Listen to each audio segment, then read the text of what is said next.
Génibet, Paris-Picardie. En ce moment, profitez de 250 € de bonus de bienvenue. Bonjour à toutes et bonjour à tous. On va prendre la direction de l'hippodrome d'Auteuil pour la réunion principale et le Quintet Plus Top 5 Génibet de ce jeudi 10 avril. Il s'agira du prix de Pau. Nous l'évoquerons dans la première partie de l'émission et dans la deuxième, j'aurai des coups de cœur et des informations à vous transmettre puisque j'ai pu m'entretenir avec certains entraîneurs ayant des partants. À cet effet, sachez que les interviews seront disponibles gratuitement sur canalturf.com, vous en avez l'habitude, comme vous avez également l'habitude de partager, de liker ce programme via nos réseaux sociaux et nous vous en remercions. Donc pour ce quintet prix de Pau, j'ai fait confiance à des chevaux qui se sont affrontés à l'occasion d'une sortie commune dans un quintet référence, le prix Souviens-toi, mois de février. Ce jour-là, le numéro 3, Dream de Nemo, se classait bon quatrième. Un cheval qui avait débuté victorieusement en plat à Dieppe avant d'être dirigé sur les obstacles, un cheval régulier.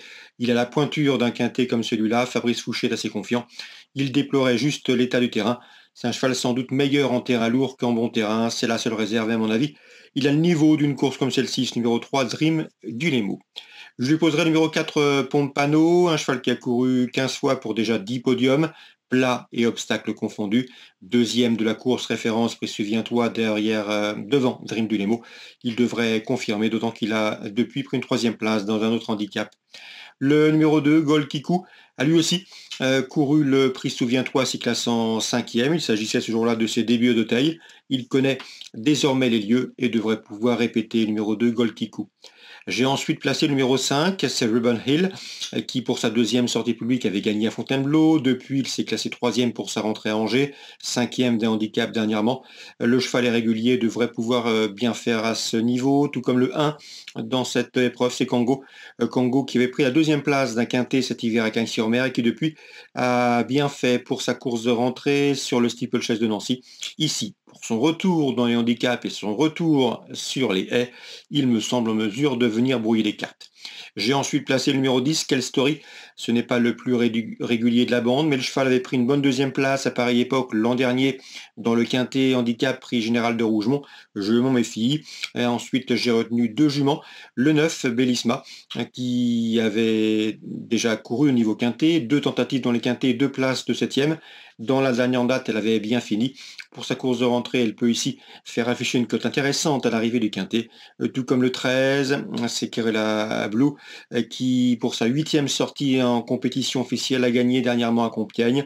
Elle a été remontée de 6 livres sur l'échelle du handicapeur, ce qui à mon avis la barre pour la victoire, mais certainement pas pour l'obtention d'un accessit, c'est le numéro 13. En chiffres, le résumé chiffré donc sera le suivant. Le 3, le 4, le 2 et le 5, devant le 1, le 10, le 9 et le 13. En carnet partant, j'ai retenu le numéro 11, c'est Kelonia. On va maintenant parler du coup de cœur et des infos. En ce moment, profitez de 250 € de bonus de bienvenue. Voici mes coups de cœur et mes informations pour ce programme du jeudi 10 avril concernant Auteuil, réunion principale. Dans la troisième, j'aime beaucoup le 310 et Damura qui pour ses débuts en compétition dans le prix Rush a été fortement gêné par un cheval qui est tombé devant lui à la dernière difficulté du parcours avant de bien se relancer pour finir. Et il a pris la 6e place du prix Rush et aurait à mon avis terminé plus près sans ses déboires ce jour-là. À mon avis, dans ce lot, il mérite crédit. Le 310 et Damura, je lui poserai principalement le 1 Killing Bid qui avait terminé juste devant lui ce jour-là à l'occasion donc de leur début commun dans le prix Rush 310-301. Dans le prix William et Aleked, une épreuve de groupe 3, belle compétition. Nous avons au départ le chevronné Rosario Baron, le 401. Vous le connaissez, il a remporté le Grand Steeplechase de Paris en 2023. Et dernièrement, il a gagné le prix irlandais, course dans laquelle il devançait notamment le 402, Bon Garçon, son cadet, donc son dauphin ce jour-là. À mon avis, ces deux-là vont une nouvelle fois jouer les premiers rôles et se tailler la part du lion dans ce prix William et Aleked, le 4e rendez-vous 401-402. Concernant Chantilly, c'est la réunion 3. Dans la première, j'aime beaucoup le 103. Astral Way, qui m'avait bien plu l'an dernier, à l'âge de 2 ans. Elle a couru 3 fois, 3 podiums à Compiègne. À mon avis, si elle a bien hiverné, elle peut parfaitement fournir la lauréate de ce premier rendez-vous, le 103 Astral Way. Je lui poserai principalement le numéro 4 dans cette course, à savoir Honey Flower, qui a débuté par une encourageante 2e place sur l'hippodrome de la Teste dernièrement. le 103 et le 104. On passe à Angers. Angers, c'est la Réunion 4. J'ai pu discuter avec Louis Bayléard. Son interview sera disponible sur cannature.com. Il présente le 108 Cantaro du Trésor. Le cheval est bien. Il vient de faire l'arrivée dernièrement à Machecou. C'est un cheval un peu complexe à comprendre. Il est un peu froid dans un parcours. Il faut toujours le solliciter. Et il peut parfois également se mettre à tirer. Quoi qu'il en soit, il a du fond, il a de la dureté. Il faut une course rythmée pour lui. Et dans ce lot, sur cette piste sélective d'Angers, il a parfaitement les moyens de faire l'arrivée. Ce n'est pas une affaire de potentiel, m'a indiqué son entraîneur. Ce sera surtout une affaire d'attitude. Donc le 108, Cantaro du Trésor a glissé à mon avis dans vos couplets.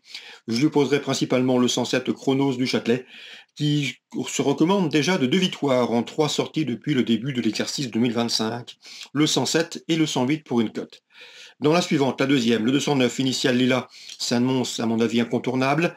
Elle retrouve l'autre montée, discipline dans laquelle elle a gagné le mois dernier sur les pentes de Caen, corde droite. Ici, le lot dans ses cordes.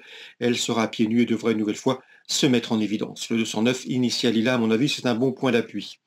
J'ai pu discuter également avec Théo là aussi, l'interview sera sur cannature.com. Il présente avec une chance le 409 Cavric de Guèze. Le cheval monte en puissance, il l'estime compétitif dans cette catégorie. Un cheval qui a des gains à prendre tout au long de la saison. Il sera plaqué des antérieurs, déféré des postérieurs. C'est une bonne chance pour jouer les premières places. Le 409 Cavric de Guèze. L'opposition, à mon avis, elle viendra du numéro 4 Kenavo Tuileries, qui vient de trouver sa forme en se classant deuxième récemment sur les programmes de Reims. C'est un bon droitier, surtout c'est un cheval qui, à mon avis, est en retard de gain. Donc la quatrième, préférence au 404 devant le 409. Petit mot également sur la huitième, puisque nous avons départ le 809 Magic Coco, qui avait débuté victorieusement, plaisamment. Sachez qu'il est estimé au sein de l'écurie de Franck Leblanc, et à mon avis, il ne devrait pas avoir aucun mal à se mettre en évidence dans ce lot. Sa portée, c'est le 809 Magic Coco, un cheval qui va, à mon avis, monter et gravir les échelons sans trop de soucis. Ça, c'est pour ranger la Réunion 4.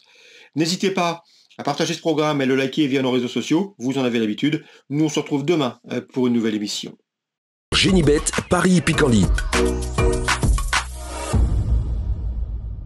En ce moment, profitez de 250 € de bonus de bienvenue.